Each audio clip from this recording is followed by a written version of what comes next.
各位弟兄姐妹平安，我们预备心，一同来敬拜我们的上帝，请续约。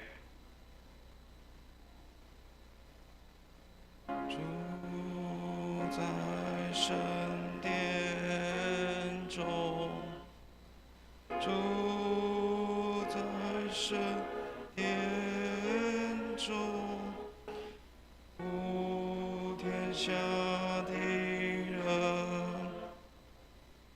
在主面前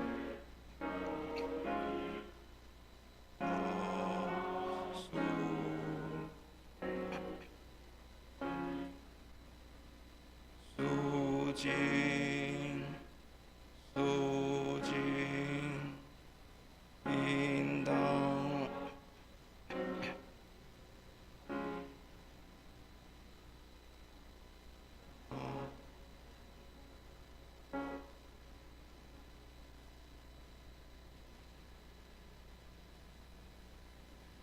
耶和华说：“我知道我向你们所怀的意念是赐平安的意念，不是降灾祸的意念，要叫你们末后有指望。你们要呼求我，祷告我，我就应允你们。你们寻求我，若专心寻求我，就必寻见。”我们一起来祷告。亲爱的天父，我们满心感谢你。特别在这主日，我们当称谢进入神的门，当赞美进入神的院，是垂听祷告的神。主，你的应许永不落空，你的信实直到万代。求主看过我们聚会从头到末了，圣灵在我们心里做工。我们将祷告奉靠主耶稣的名求，阿们。诗歌敬拜，我们会众一同起立，在心灵粮食选第2首，荣耀归于真神。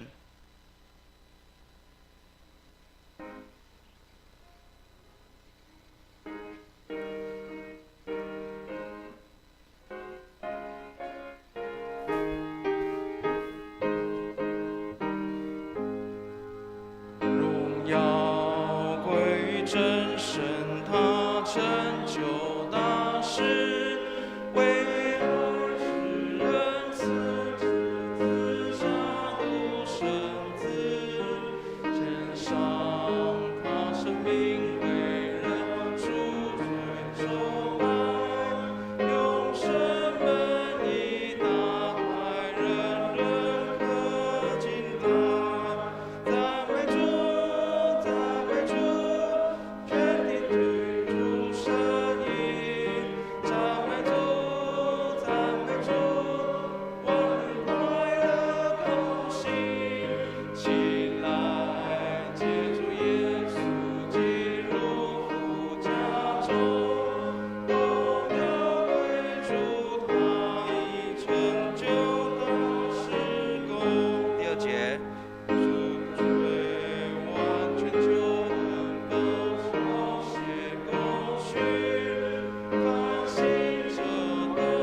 节，荣耀归于真神，他成就大事，借神子耶稣，我们得大欢喜，至圣至尊荣国主耶稣基督，来得见主，何等大福！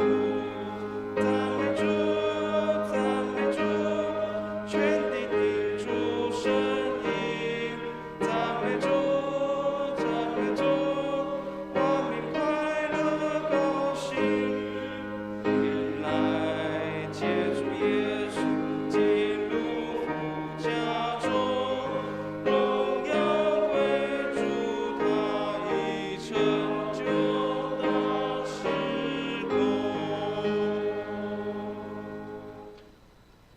然站立，我们用使徒信经宣告我们信仰。请，信上帝，全能的父，创造天地的主。我信我主耶稣基督，上帝的独生子，因圣灵感孕，由童贞女玛利亚所生，在本丢彼拉多手下受难，被钉于十字架受死，埋葬，降在阴间。第三天从死人中复活，升天，坐在全能父上帝的右边，将来必从那里降临，审判活人死人。我信圣灵，我信圣而公之教会，我信圣徒相通，我信罪的赦免，我信身体复活，我信永生。阿们。荣耀颂。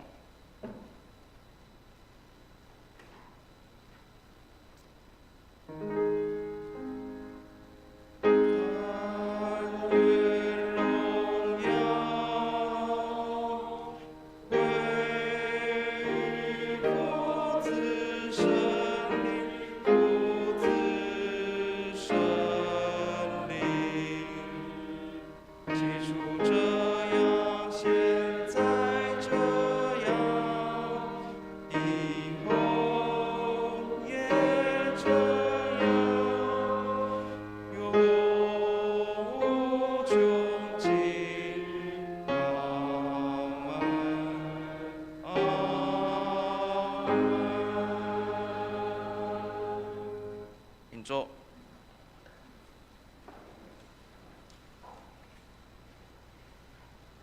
其英文在以赛亚书12章1到6节，在旧约的748页1到6节。第1节，到那日，你必说：耶和华啊，我要称谢你。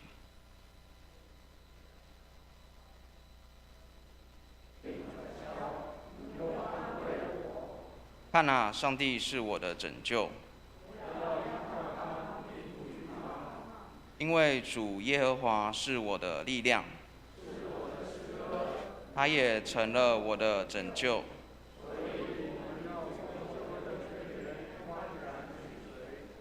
在那日，你们要说：当称谢耶和华，求告他的名。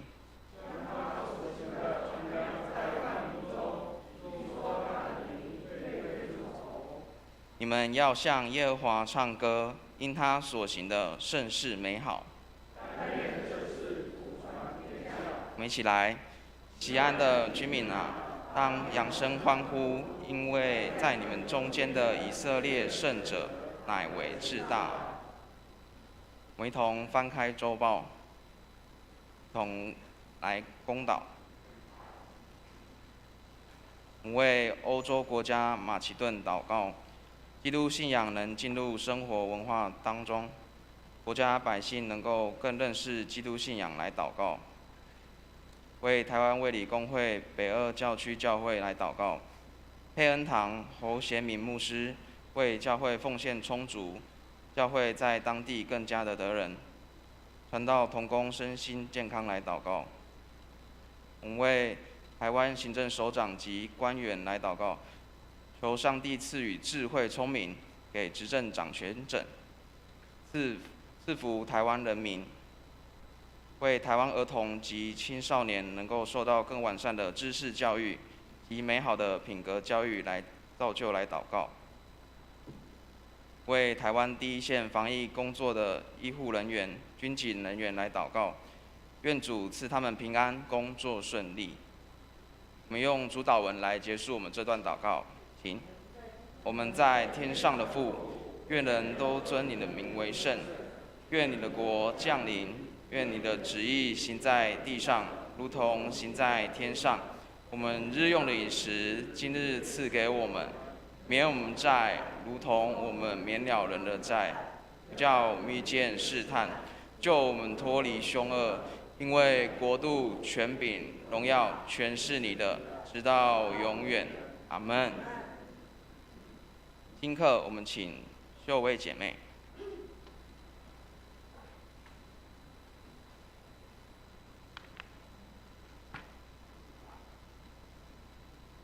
今今天第一处的经课，在以赛亚书65章17至25节。以赛亚书65章17至25节，大家翻到后，由我来为大家攻读。看了，我造新天新地，从前的事不再被纪念，也不再追想。你们当因我所造的永远欢喜快乐，因我造耶路撒冷为人所喜，造其中的居民为人所乐。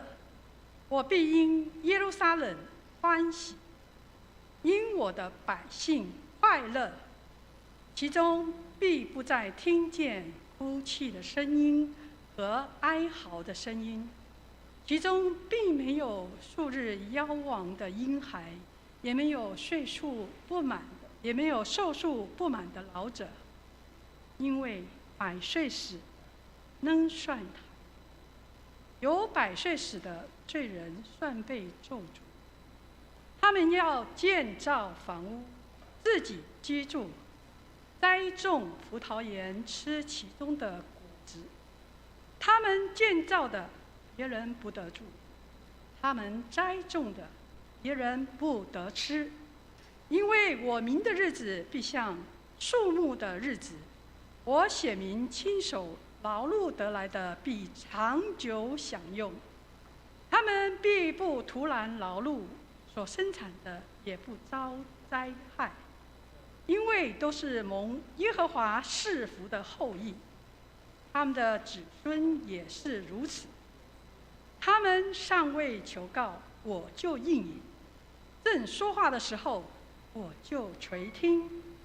豺狼必与羊羔同食，狮子必吃草，牛一样。尘土必作蛇的食物。在我圣山的遍处，这一切都不伤人害物。这是耶和华说的。第二处的经课在路加福音21章5至19节。路加福音21章5至19节。有人谈论圣殿是用美石和公物装饰的，耶稣就说：论到你们所看见的这一切，将来日子到了，在这里没有一块石头留在石头上不被拆毁了。他们问他说：夫子，什么时候有这事呢？这事将到的时候有什么预兆呢？耶稣说：你们要谨慎，不要受迷惑，因为将来有好些人冒我的名来说我是基督，又说时候近了，你们不要跟从他们。你们听见打仗和扰乱的事，不要惊惶，因为这些事必须先有，只是末期不能立时就到。当时耶稣对他们说：民要攻打民，国要攻打国，地要大大的震动，多处必有饥荒、瘟疫，又有可怕的异象和大神迹从天上显现。但这一切的事，人要先下手拿住你们，逼迫你们，把你们交给会堂，并且收在监里，又为我的名拉你们到君王诸侯面前。但这些事终必为你们的见证。所以你们当立定心意，不要预先思想怎么样分数，因为我必是你们口才、智慧，是你们一切敌人所敌不住、搏不倒的。连你们的父母、弟兄、亲族、朋友，也要把你们交官，你们也有被他们害死。你们要为我的名被众人恨恶，然而你们连一根头发也必不损坏。你们长存忍耐，就必保全灵魂。像是上帝的圣训。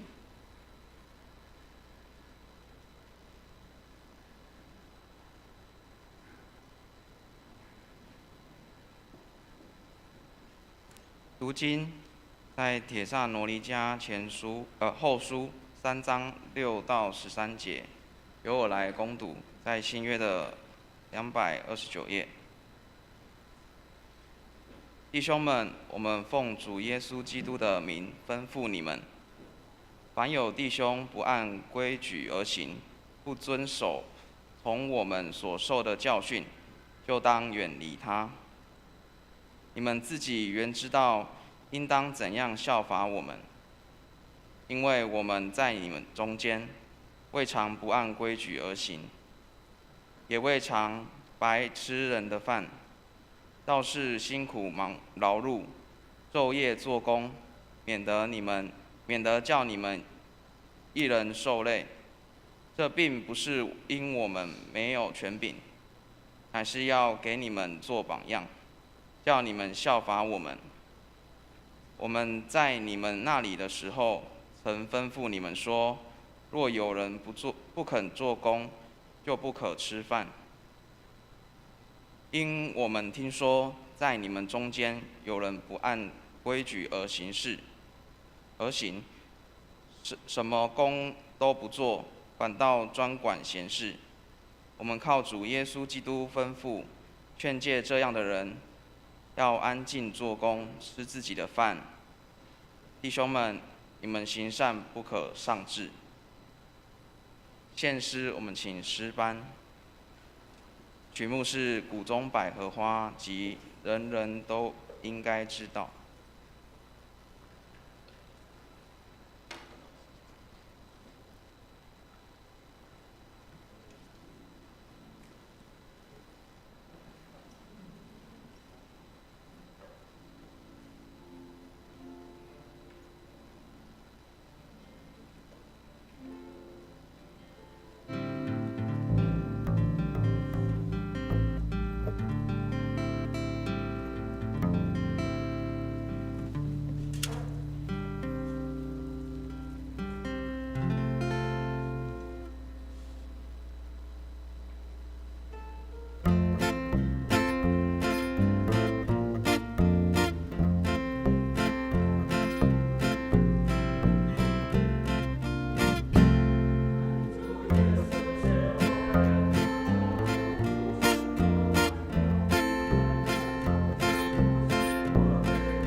谢谢诗班。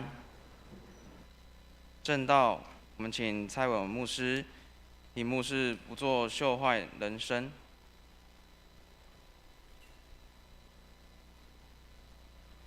弟兄姐妹平安。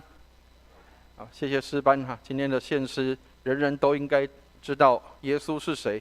所以弟兄姐妹，我们基督徒不是只有在围墙里面哈利路亚赞美主，我们真正的战场不是在礼拜堂里面，是在外面的地方。人人都应该知道耶稣是谁，但是谁能够帮助他们知道耶稣是谁？就是我们这一群人。所以亲爱的弟兄姐妹，你身边的人怎么知道耶稣是谁？要透过你我去传递他。愿上帝帮助我们，让我们都能够成为一个传福音报好信息的人。愿上帝来祝福我们。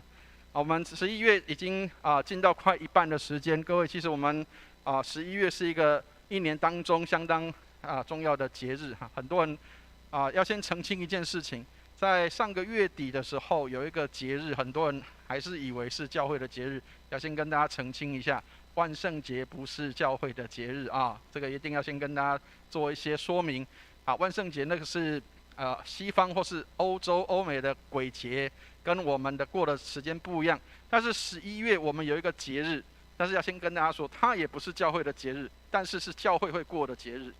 知道什么节日知道吗？感恩节，对，所以11月是一个感恩的时刻，11月是一个应当向上帝献上感谢和赞美的时候。所以，亲爱的弟兄姐妹，要记得我们下个礼拜我们会有一个感恩礼拜、感恩节的礼拜。然后，如果你有意愿愿意来跟弟兄姐妹分享你的见证，这一年当中上帝给你什么样的恩惠，让你时常记得，你可以来跟弟兄姐妹做分享。但是一定要记得，不是要去讲好几年前的东西哈，不是要讲那个N 年前那个什么出车祸，然后上帝救了我，那个都不用，讲的是今年新鲜的神迹、新鲜的奇事、新鲜上帝的恩典跟作为。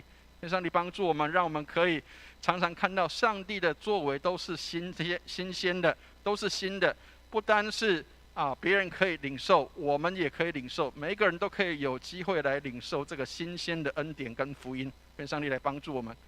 好，开始前一样跟大家分享一个笑话跟故事，但是要请大家烧脑一下哈。好，这个是一个学生的请假条。老师你好，我今天4、5、6、7想跟你请假。好，中文老师看不懂，数学老师不知道。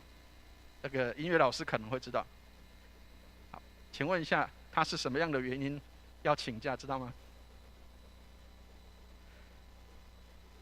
什么样的原因要请假，知道吗？好，发、嗦、拉、西，对不对？发烧还有什么拉西，所以我要请假哈。所以谁听得懂？老师听得懂啊，音乐老师听得懂啊。所以千万不要小看有时候很多东西不是说好像这个学音乐，好像跟其他的学科、术科没有什么，其实有关系的。你要能够了解人家的意思，有时候透过音乐可以帮助我们有更多的了解哈。所以上帝帮助我们，让我们可以了解现在的孩子们用的语言跟我们用的比较不太一样了，但是我们可以学一些新的东西，给我们增长一些的见识哈。好，我们一起举起圣经来祷告，愿上帝帮助我们，让我们从他的话语里面得帮助、得力量。让我们举起圣经来祷告。你也可以举 iPad， 你也可以举手机都没关系，但是不要用到 Line 哈，不要用到其他的地方。好，我们一起举起圣经来祷告。我们请念，请。这是我的圣经，他说我是谁，我就是谁。他说我拥有就拥有，他说我可以就可以。今天神的话要来教导我，我诚心悔改，我心里警醒。我灵谦卑受教，我就不再一样。奉主耶稣基督的圣名，阿们。我们现在3C 的东西太方便了，所以有时候我们可能方便之余，我们就会把一些过去的东西、该有的东西给忘记了。昨天我在帮一对年轻人做婚前辅导，然后突然发现，觉得哎呀，有些东西我居然不会了。知道这个图在写什么，知道吗？当你已经习惯打字的时候，有没有？就突然间觉得那一支笔好重啊！怎么这支笔怎么这么重？写不出这个东西到底是什么东西？昨天我第一次体会到，在教这些年轻人的时候，我突然间发现我不会写字了，忘记这个字怎么写了。我们太方便都用这个手打字，但是我们已经好像，而且真的就像这样，就是你好像拿着1000斤重的这个东西，然后要写字写不出来了。所以很多时候我们已经习惯了，我反而不会去运用以前老人家的智慧。所以上帝帮助我们，让我们去看到很多东西都是，虽然我们要与日俱进，但是不要忘记一些过去的东西、老旧的东西。有时候那些东西反而特别好用。跟大家分享一个国际间的一个笑话。各位知道，这个因为美国跟苏联他们打太空船到这个月球上去了，然后他们发现一件事情是，在外太空的地方没有办法写字，怎么办？所以美国人他们做一件事情，找了很多的专家研发，然后花了几百万美金，然后研发了一支笔，可以在太空上面写字。好，但是各位知道苏联人他们做什么事情，知道吗？苏联人他们带一支铅笔上去就可以写字了，这样可以了解意思吗？一支铅笔多少钱？顶多台币10块钱，对不对？然后你要研发一支几百万的这个圆珠笔，然后在你太空写字。所以，什么样叫做智慧？有时候不见得古老的东西就没有智慧，要看你放在什么地方使用哈。愿上帝帮助我们。好，今天的图比较多，但是要跟大家做一些分享。各位知道这个图是什么图？知道吗？我们有一个宗派叫做长老教会，对不对？好，这个是长老教会的 mark。好，这个长老教会他们的 mark 里面有一句话叫什么？叫焚而不毁，知道吗？好，他们是这个最早的时候有2位姓马的宣教士，在台湾南部的叫做马雅各，北部叫做马街。好，所以今年在台湾的话，他们叫做宣教150周年。所以150年前，这2位姓马的宣教士，他们来到台湾，然后开始在这边做宣教。所以我们从他们开始起算的话，台湾已经有150年的宣教的历史。好，那长老教会在他们的 mark 里面有一个这个好像树一样，那个叫做荆棘，燃烧的荆棘。各位知道燃烧的荆棘在圣经里面的哪一卷书？知道吗？出埃及记的时候，摩西到山上去，对不对？看到荆棘被火烧着，但是没有烧毁。他说什么？上帝告诉他说：“不要近前来，因为这你所占的地是圣地。”因为这个代表什么？上帝的同在。虽然你看到火烧了，但是是没有焚毁的。然而马偕博士他在这里更多了一句话，他说什么？他说：“宁愿烧尽，不愿锈坏。”各位知道马偕博士他自己本身是一个这个拥有很多学位的人，但是他从来不是一个医学院的学生，或是有医学背景的人。可是他来到台湾之后，他不得已，他必须要在台湾做一些服事的时候，那时候用什么方式最快？去行医。所以听说他有拔过4万颗牙齿所以你可以想象一个事情，是一个没有医学背景的人，但是他为了要能够服侍上帝，所以他花尽一些的力量去学习怎么样去做医生，怎么样去拔牙，怎么样去让自己可以在某些事情上面更加的精进。所以他一生投入在台湾有29年，快30年的时间，而且也死在台湾，葬在台湾。他也娶台湾人做太太。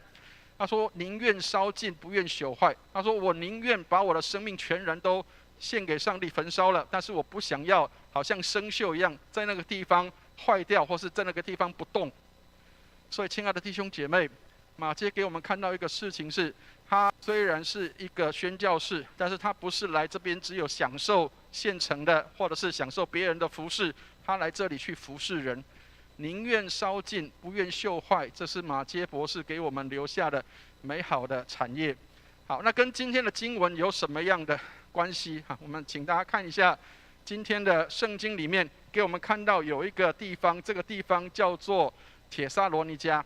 好，那帖撒罗尼迦在什么样的地方？好，请大家看一下，帖撒罗尼迦就在这个红色圈圈的这个地方帖撒罗尼迦这里有特别标出来。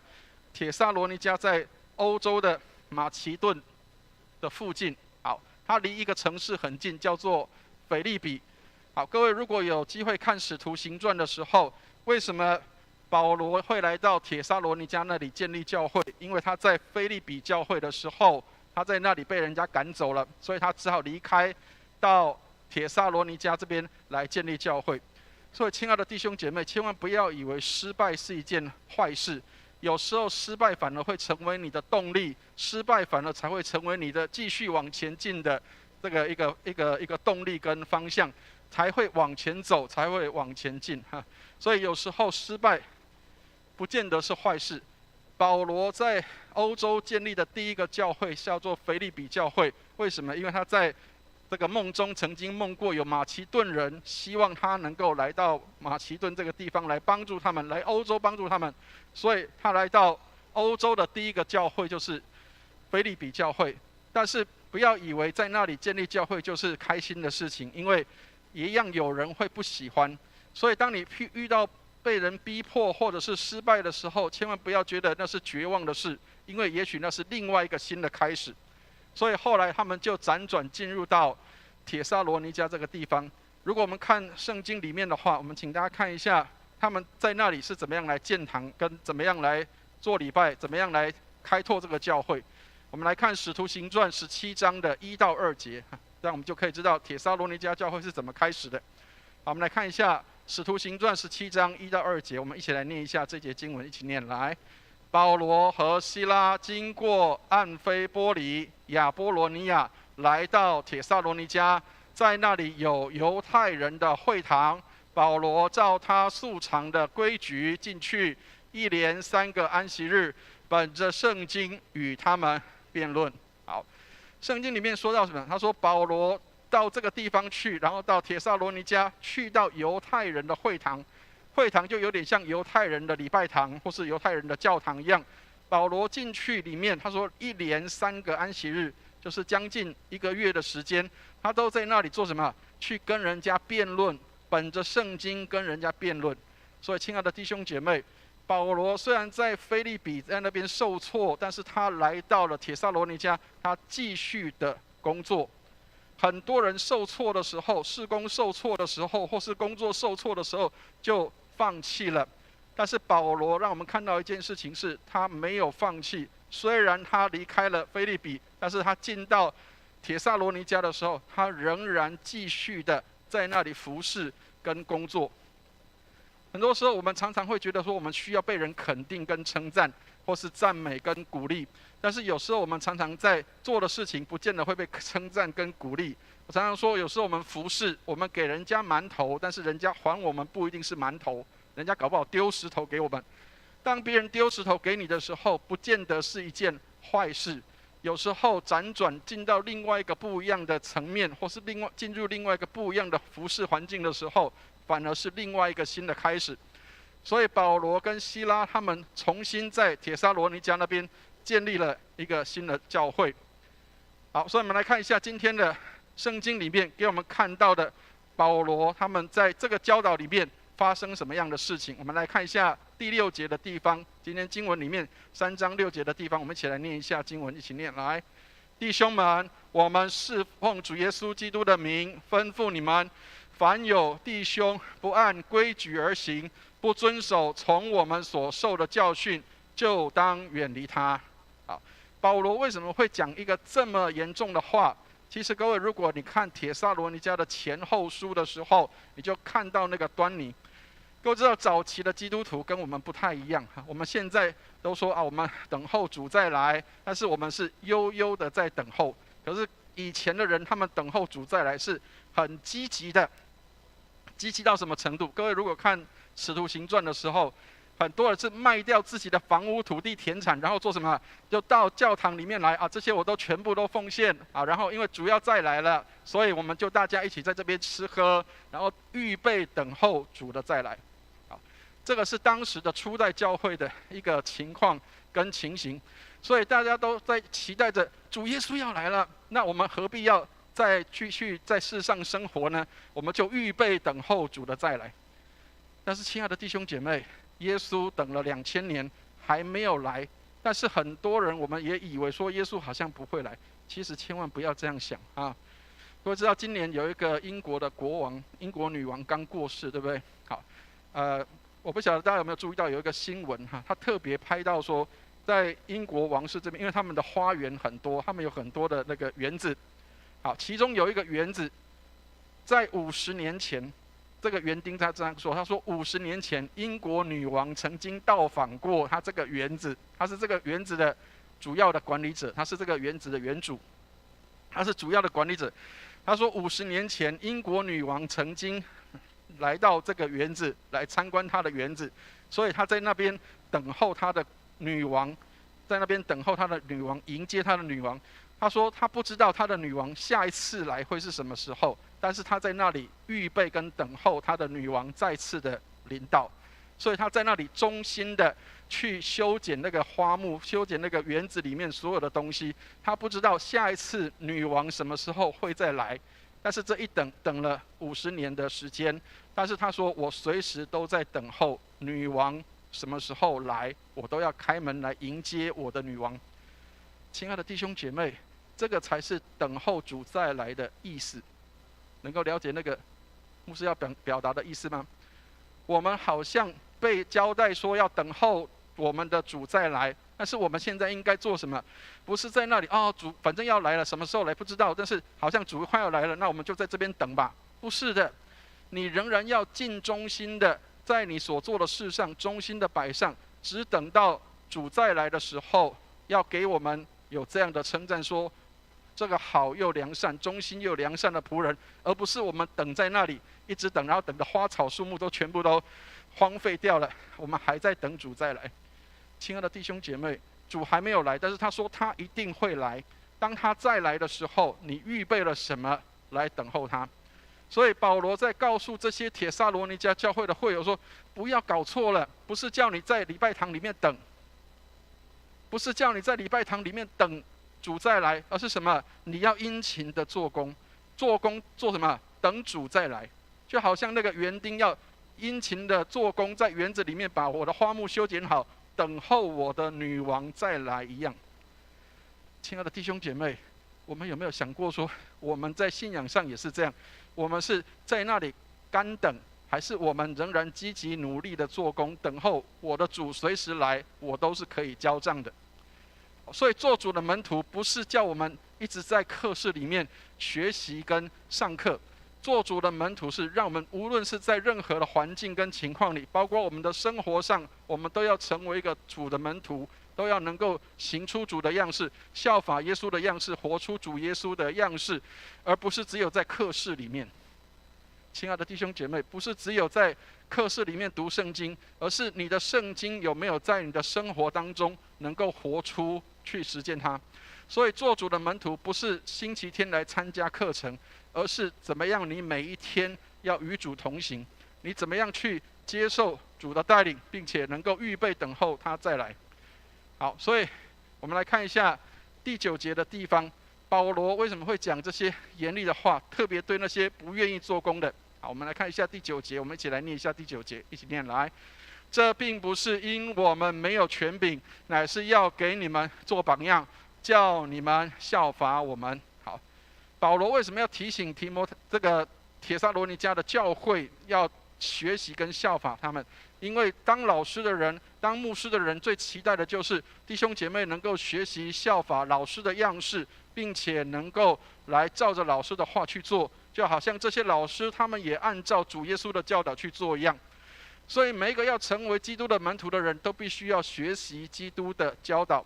为什么我们要到礼拜堂来做礼拜？因为要学习基督的教导。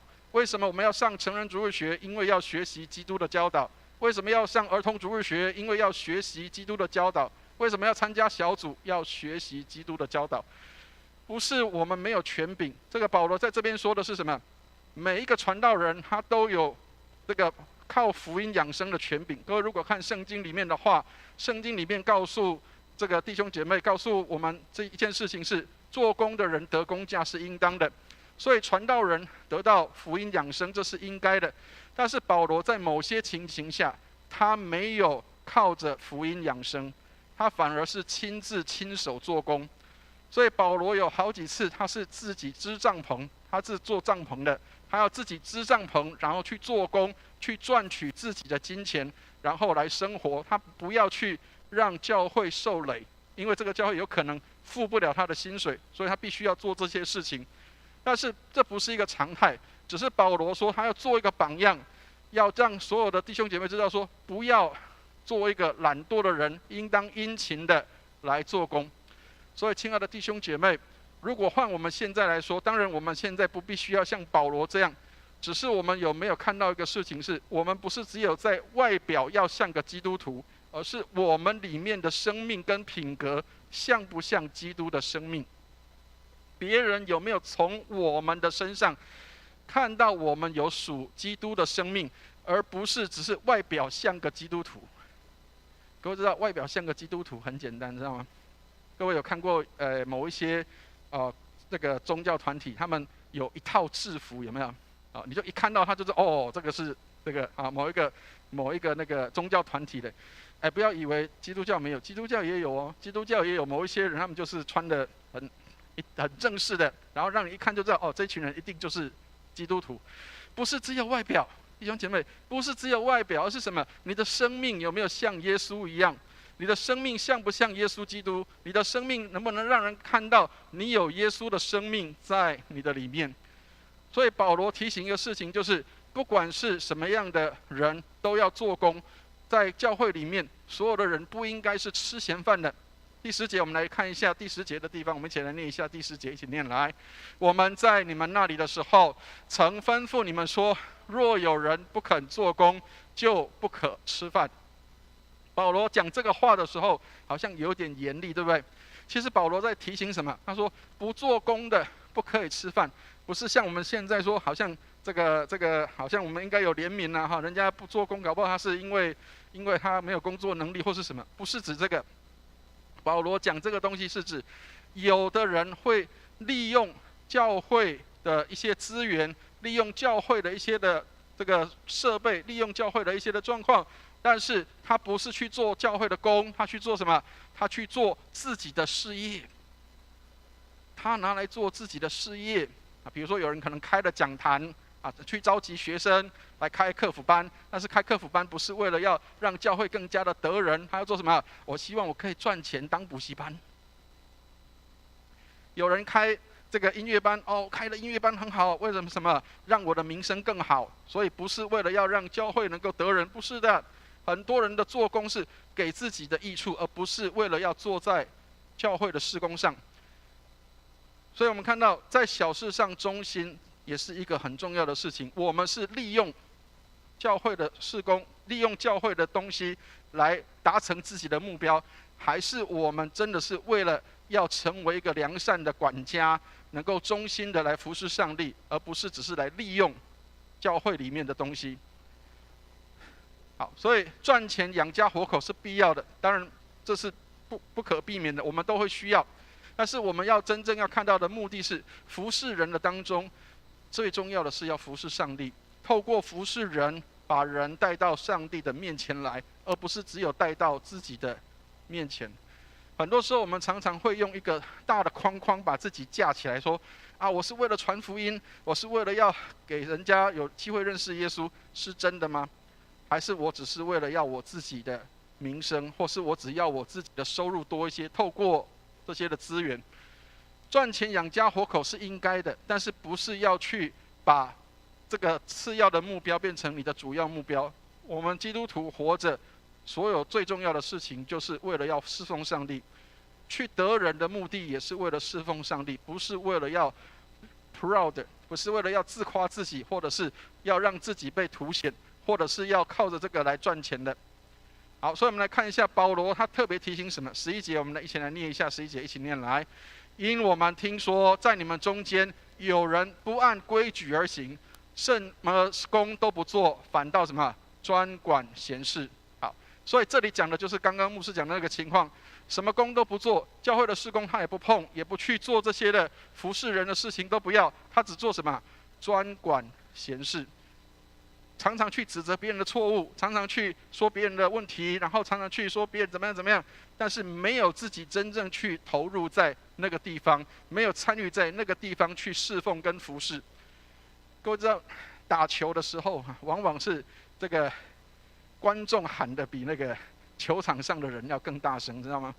有时候那个你在打球的时候，你有没有看过，在打球的时候那个场上的那个观众啊，场外的观众会在那里大喊啊，你看这个球怎么踢的啊？你这个他是怎么打球？真糟糕，真差真烂。可是他是不是自己真的会进去打球？不一定啊，不一定。很多时候我们在教会里是什么？看别人做事，哎呀，你看他做这么糟糕，哎呀，你看他这个连这个都不会，你看他连这个都不知道怎么做，哎呀，真是很糟糕。可是我们有多少人会去想到我可以做些什么？我可以做些什么？亲爱的弟兄姐妹，指责别人很容易啊，专管闲事很容易啊。我们在旁边纳凉看着啊，你看那个人做事啊，对不对啊？工作那这个太没有技术了。如果是我的话，我们常常以为我们会做得比别人好，不见得啊，不见得。我们有时候比较会讲，各位知道有人是叫做开了一嘴的好车，跟会开车是不一样的，听得懂意思吗？好，以前我当兵的时候，我是保修官，我是维修官哈，因为我是念工业管理的。好，所以我去当兵的时候，去当狱官的时候，我是这个当官的。好，可是你知道，其实我不会修车啊，但是我要教人家怎么修车你知道那个是很吊诡的事情，就是我要教我的阿兵哥你要怎么修车，可是你说我真的会去碰车子去修吗？我从来没有碰过，我连开那时候在部队里面，我连开都不会开。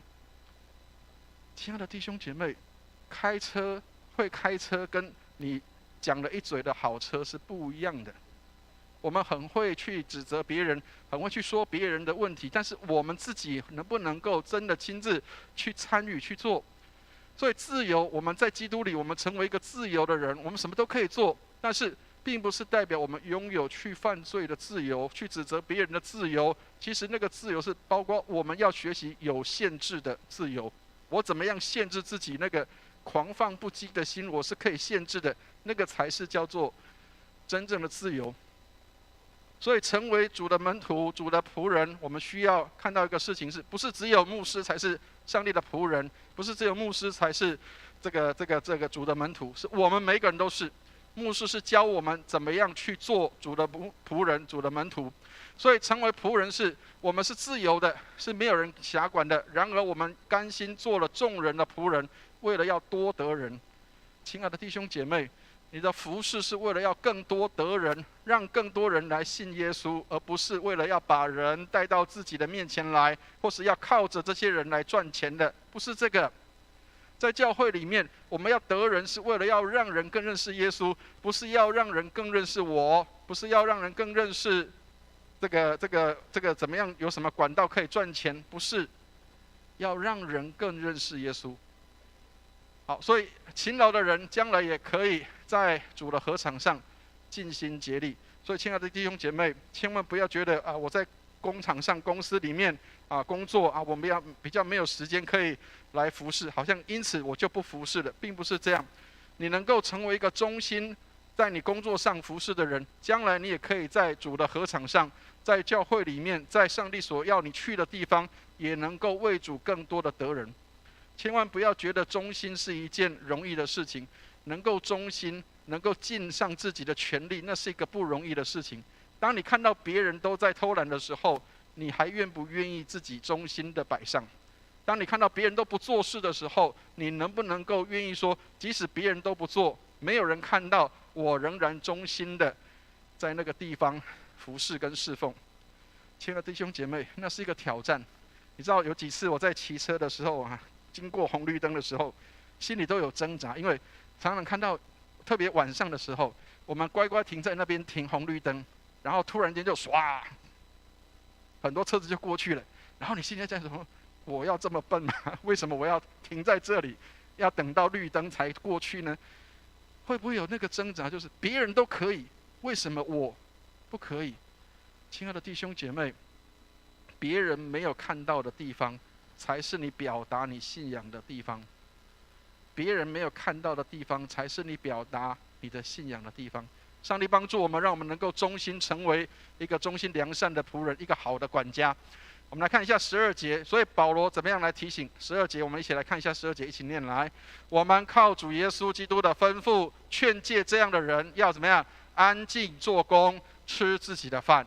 亲爱的弟兄姐妹，保罗不是说叫你不要去外面工作，不是，他反而要你去外面工作，你要有工作，你要有自己的收入服侍，这样你才不会叫做只是去管人家的闲事，没有去真正的去投入在侍奉上、工作上，变成只是一个专管闲事的人。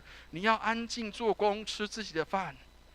亲爱的弟兄姐妹，我们的工作职场才是我们真正的战场。人能不能够从你的工作上看到你是一个忠心良善的上帝的仆人，还是你只不过就是一个这个叫做是基督徒，但是你在工作上没有比别人更加的忠心跟摆上，或甚至是让你的长官会觉得相当的失望。我曾经分享过一个案例，就是以前在马祖的时候，曾经有过一个阿兵哥，他在教会里面带敬拜，在前面带敬拜带得很好，哇，这个唱诗唱得很好，他的长官也来做礼拜。后来结束的时候，他的长官就跑来找我了，牧师，可不可以告诉我这个阿兵哥，如果他在部队里面能够像他在教会里面这么的忠心，这么的努力的话，我觉得他应该会是一个很好的阿兵哥。亲爱的弟兄姐妹，这个就是实力啊！我们会不会在教堂里面哈利路亚赞美主？可是我们到工作职场的时候，上帝跟我没有关系，我做的事情都是跟大家都一样的。亲爱的弟兄姐妹，我们的生活在显现我们的信仰是什么？所以尽好自己的本分，我们应该怎么样在工作上尽忠心努力，这样才能够为主所使用。所以滕敬惠牧师这样说，他说什么叫侍奉的精神？侍奉的精神就是不管人看见或看不见都不马虎，这个才叫侍奉精神。不是只有人看到我很努力侍奉，人家没有看到的时候就随便就好了。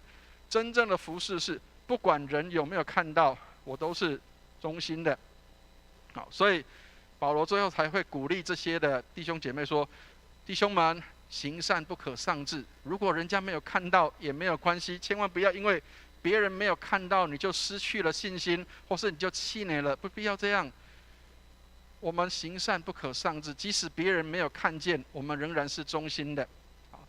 所以我们都是上帝的器皿，当一些事情来到的时候，让我们能够显现我们真实的信仰，并且让我们能够在行善的事上，在一些对的事情上面能够忠心的去摆上，不要丧志，到时候就要收成了。这是上帝给我们的一个极大的应许。我们忠心的摆上，也许人没有看见，但是上帝是看见跟知道的，他知道我们的状况。好，所以今天的经文给我们几个学习。第一个，成为好管家要殷勤的管理上帝所赐给我们的产业。好，什么是上帝给我们的产业？请看一下他说，其实你的生活方式，如何运用你的金钱，运用你的时间，这已经告诉我们，我们是不是真的爱耶稣了。你怎么样去管理你的金钱，你怎么样去管理你的时间，这个都是显现我们是不是一个好管家。好，所以论坛报里面还有一张图这样说，他说爱心、时间、金钱、力量、心思、行动都是我们拥有的资源，那么我们有把它存进天国的口袋吗？还是就浪费它，没有去好好的去管理这些的上帝给我们的资源？所以彼得前书里面提到说，要成为忠心的好管家，要按着神所赐的各样的恩赐彼此服侍。所以你的恩赐不是拿来荒废在那里，不是只有放在那里不动，你的恩赐要常常运用，用来做什么？用来做彼此服侍，用来侍奉，让人因你得帮助得祝福。第二个，成为一个好管家，你要愿意被上帝来改变。一个好管家不是只有按照自己的意思，我要能够知道我的主人的意思是什么。好，所以一个好管家要乐意被主来改变，要乐意被上帝来改变。我们身边的人也许很想认识上帝，不是因为我们在教会里面热心侍奉而已，不是，而是有看到我们里面有基督的生命，并且我们愿意被主来改变，这才是我们的生命会让人看到的地方。所以千万不要觉得不改变才是对的，要改变。改变什么？让基督成为你的生命，你的每一件事情都以基督成为你的目标。耶稣基督在这里的时候，他会怎么做？耶稣会怎么说？耶稣会怎么行？所以基督徒最大的赏赐，就是在服事的当中，我们能够渐渐的被主来改变。以前的服事观是这样，现在的服事观变成不一样。以前看人的样式是这样，现在看人的样式是不一样的。在侍奉当中渐渐被主改变，这是上帝给我们美好的赏赐，给我们美好的恩典。过去或许你会觉得我希望被得到人的眼光，但是现在你可以改变成我需要上帝的眼光，我要用上帝的眼光来看每一件的事情。服事当中最宝贵的就是透过服事，我们的生命被改变了。第三个，成为好管家要学习用爱心来侍奉众人。我们怎么样去操练爱心，用爱心去服事？所以罗马书说，凡事不可亏欠人，唯有彼此相爱要常以为亏欠。这讲得很清楚，就是不要亏欠人家钱，但是要什么样觉得亏欠？我爱的不够，这个才叫亏欠。爱人了就完全了律法。所以当我们能够有爱心的时候，当我们常常觉得我爱这个人爱的不够，我需要更多来爱他的时候，这样就完全了律法。所以上帝帮助我们，不是这个要这个亏欠人啊，都不要去亏欠人。圣经里面给我们很清楚，不亏欠人，但是我们要常常在爱心上以为亏欠。所以留意他人的需要，并且以基督的爱适时的伸出援手，在需要的地方，在人的需要上，能够看到自己的这个责任。这个是我们需要在教会里面学习的工作。当然，行善不可丧志。刚刚提到了，有时候我们做好的事情，做对的事情，有时候人家会不欣赏、不喜欢，但是不是因为这样的缘故就灰心气馁，或甚至是丧胆跟觉得厌烦。我们仍然需要忠心的摆上在这件事情上面。求上帝帮助，成败是上帝来看，不是我们来看的。有时候我们可能以为是失败的，但是在上帝的眼中却是美好的。愿上帝帮助我们，让我们能够看到上帝才是最终的判断者。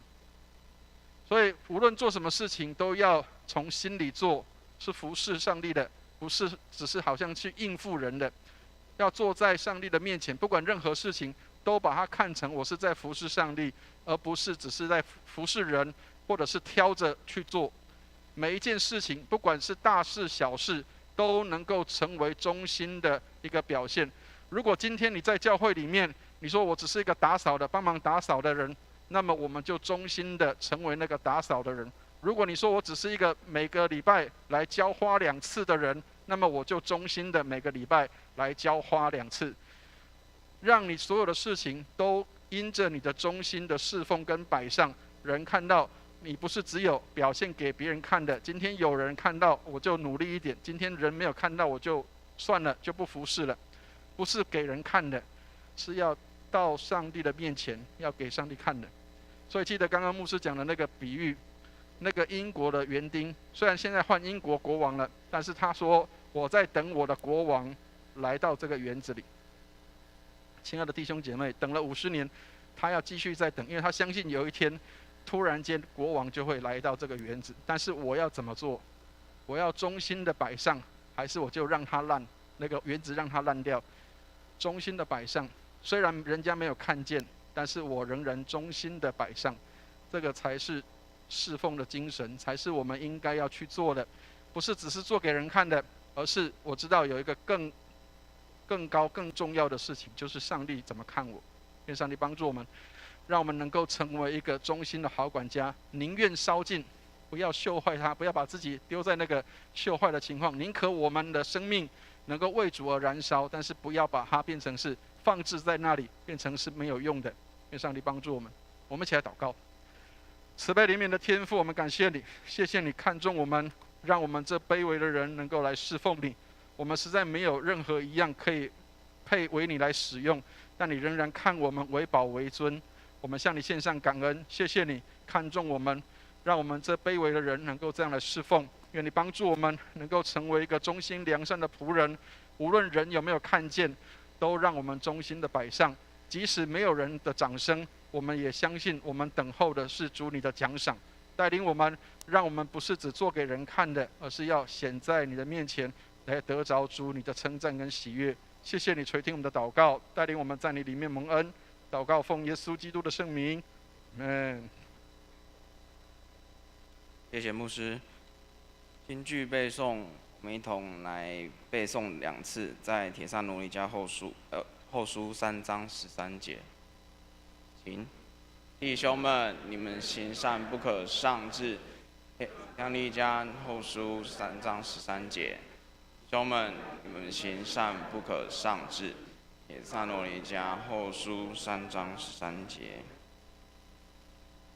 回应诗歌，会众我们一同起立，在心灵两诗选324首前往收歌，我们整首唱2遍。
请坐。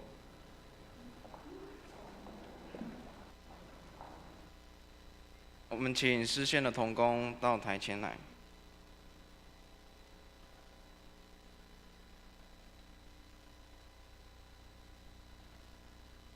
我们一同低头来祷告。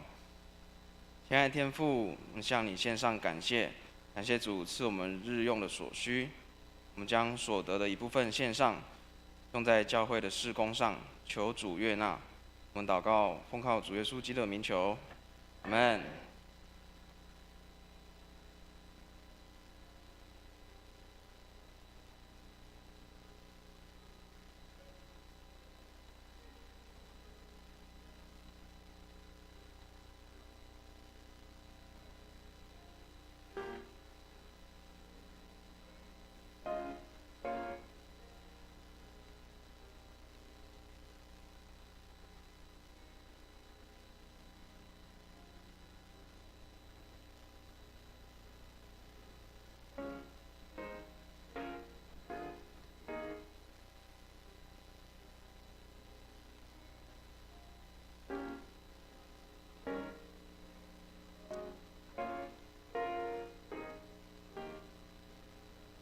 我们一同起立。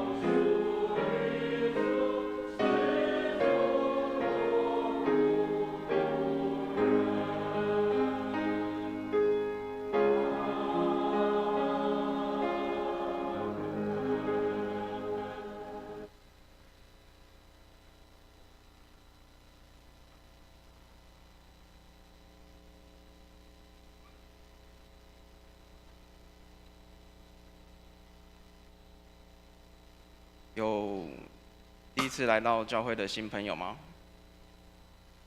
好，那我们一同来唱《我们成为一家人》。那第2段的时候，彼此拱手问安。好。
众请坐。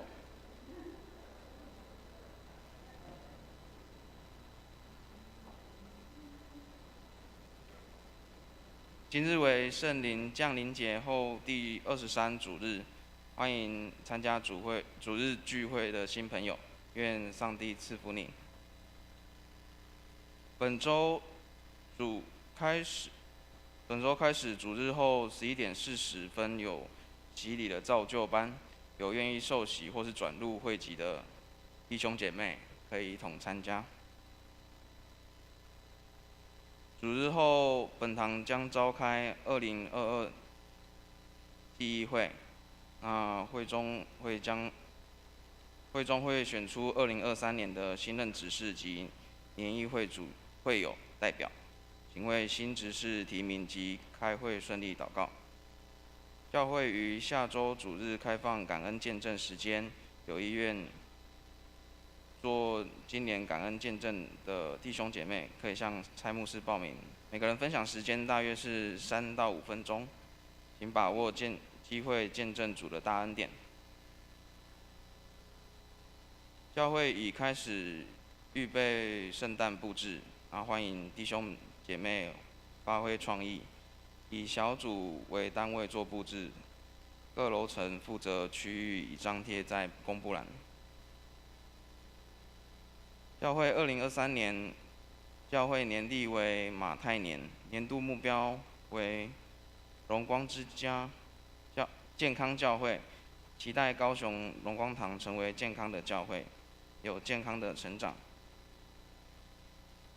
教会将于12月24号周六晚上举行圣诞晚会。12月25有圣诞主日暨受洗转入礼拜，欢迎弟兄姐妹邀新朋友一同参加晚会及主日崇拜。教会圣诞夜会预备每人一份精美的小礼物。成人主日学于主日后上课，有圣乐的赏析、小先知书、新约中览、基要真理。欢迎会友一同来参加查考上帝的话语。请为卫理神学院延伸班释经学课程的学生学习顺利祷告。会有与布道部门录制的灵修影片都有陆续的在上传到 YouTube 部分，请教会弟兄姐妹可以一同来收看。因疫情的关系，周四祷告会实体与线上一同并行。实体主日崇拜国语堂采实体及线上一同并行。教会于2022推动的爱读经计划，本周研经释义阅读耶利米书33章1节到36章32节。本堂将于12月18举行第2次圣经会考，采报名的部分，实体与线上同步进行。考题范围详见报名表。还没报名的，请大家踊跃的报名。肢体的消息部分，自行参阅。好，牧师有什么要补充的吗？好，弟兄姐妹牧师这边补充几件事情哈。不好意思，如果最近这天如果发现牧师不太理你千万不要误会，因为我是因为那个落枕，所以没有办法转过来所以我只能够转到某一个部分所以千万不要误会说牧师不理你因为我现在只能够往前看，我不能往其他地方看所以请大家包容一下好，那我们今天的那个执事会跟那个记忆会，我们是1点钟举行记忆会。那这个记忆会完了之后，我们就会继续执事会所以请弟兄姐妹来为我们的新任执事跟这个我们的今年的提名来祷告。期待我们有更多更好的新任的同工能够参与在我们的当中。好，那圣诞布置也请大家可以开始着手了一般11月就已经开始在做一些的布置所以各小组如果你的安排的一些的区域如果可以开始动工那么我们就可以开始来这样的运作。那我们在明年我们这边特别提到说教会年历，因为教会年历是以3卷福音书，马太福音、马可福音、路加福音3卷来轮的。好，所以今年我们是路加年，明年又回到马太年这个是让大家知道一下，我们有这样的一个教会年历的一个循环，是以福音书来做一个这个样的循环然后我们明年的目标是希望我们可以建立成为一个健康的教会，所以希望教会能够回到健康跟正常的状态，就像现在疫情已经渐渐要这个消除了那我们期待明年能够开始，我们能够进入到一个健康的状态，所以也邀请弟兄姐妹，我们要开始恢复到正常的状态、健康的状态里了。那让我们预备好，能够迎接上帝要给我们的新的复兴要来到。那我们当然要成为一个能够接纳人、爱人的教会，这样才会可以让新朋友可以喜欢跟愿意来到我们当中。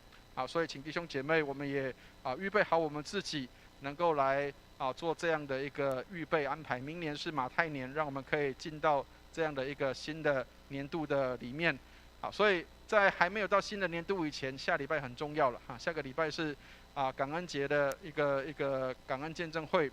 那一般来说，感恩节是在第4个礼拜，11月第4周的礼拜4。那我们因为第4周是外请的讲员，所以我们在第3周我们就办这样的一个感恩见证会。所以请弟兄姐妹如果你真的有这样的一个意愿你愿意在今年能够来见证主的大恩典的话，那么邀请你能够尽快来跟牧师报名。已经有几位弟兄姐妹跟牧师报名了，那我们希望可以尽快的把时间排出来，我们尽量的让弟兄姐妹能够来讲出上帝在你生命当中的恩典，特别是今年所以请记得讲今年的，不要讲好几年前的东西，讲今年的上帝给你的恩典所以请弟兄姐妹能够来这样的做预备。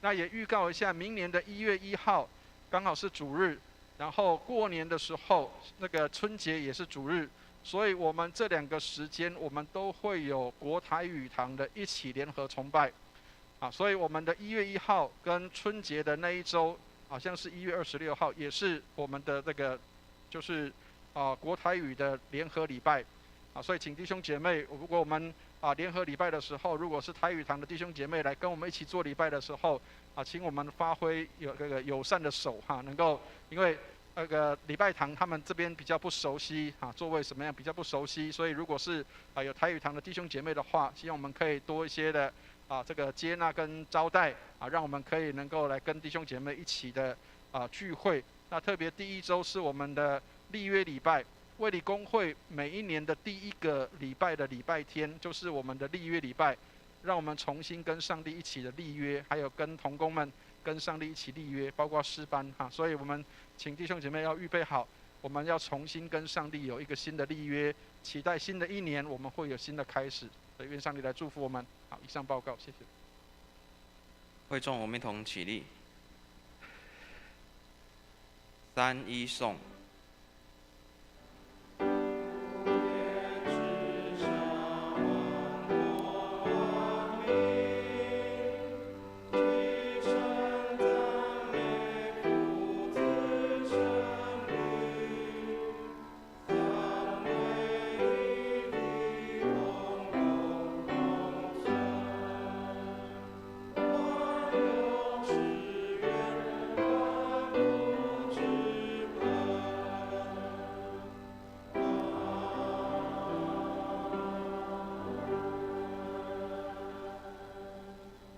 请牧师祝福。祝福。慈悲怜悯的天父，感谢你在这一年当中赏赐我们极大的恩典，也让我们向你献上感谢和赞美。愿你来得着当得的荣耀，愿你恩待我们，让我们的每一天所想所行所事都为荣耀主而活。愿我主耶稣基督的恩惠、天父上帝的慈爱、圣灵的感动与交通，常与我们众人同在，从今时直到永永远远。阿们。阿们颂。